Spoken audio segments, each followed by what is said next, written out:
nippy winter in Shanghai. I hadn't been back to Shanghai for 2 years and arrived only before Christmas. I acquired the habit of walking in London, so I decided to walk to the city centre to meet a friend. Cece and I went to the same school and shared the same bunk bed in the dormitory for 2 years. The last time I saw her was at a school reunion 3 years ago. We arranged to meet at Raffles City Shopping Mall in city centre at 6 p.m, the day before the New Year's Eve, after she finished work.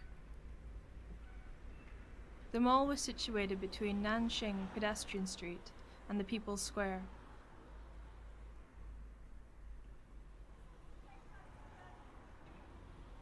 A few years ago, in a misty morning, I walked back from the Bund, which was not far from the People's Square. I followed the elevated highway and soon reached a light railway station. I remember 2 years ago there were a few cafes in the station, but now there was only a 24-hour KFC. A handful of shabby small restaurants were open opposite to the station.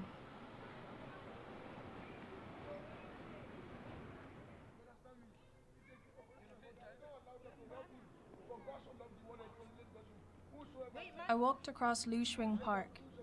The park was named after the fiction writer, editor, translator, critic, essayist, and poet Zhou Shuren, whose pen name was Lu Xing. He was a modernist in Chinese literature and a liberalist in politics. A bachelor who had been trapped in an arranged marriage for 27 years, he had a lover at the age of 49. She was his former student and assistant from Beijing. They started to live together in 1927 in Shanghai and had a son.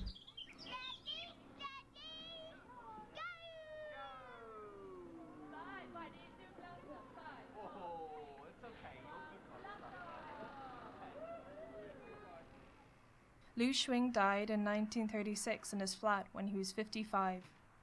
It's 8 minutes walk from the park.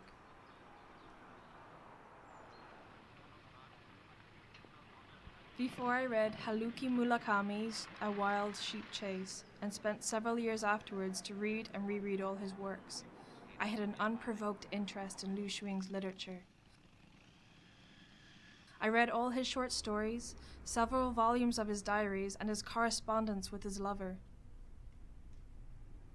Then I passed a demolition site on Sichuan Road. Once when my mother and I passed this place years ago, she said all the old traditional buildings would be destroyed, and shopping malls and office buildings would be built. I could see some new malls erecting amongst the relics. I remembered I took a picture here in 2008. In that picture, a red kite flies as high as a skyscraper. I felt quite warm even though it was December. My face was sticky because of the sweat and the dust in the air.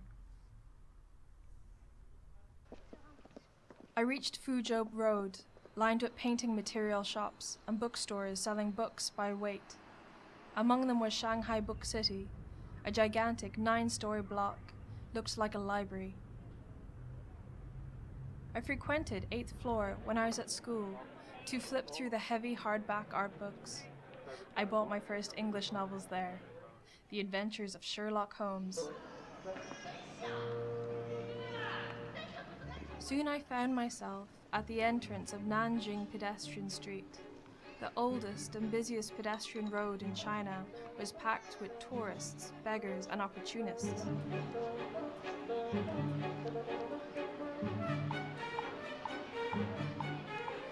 I finally reached Raffles City, the ground floor frequently occupied by performance, promotion, or gaming installations.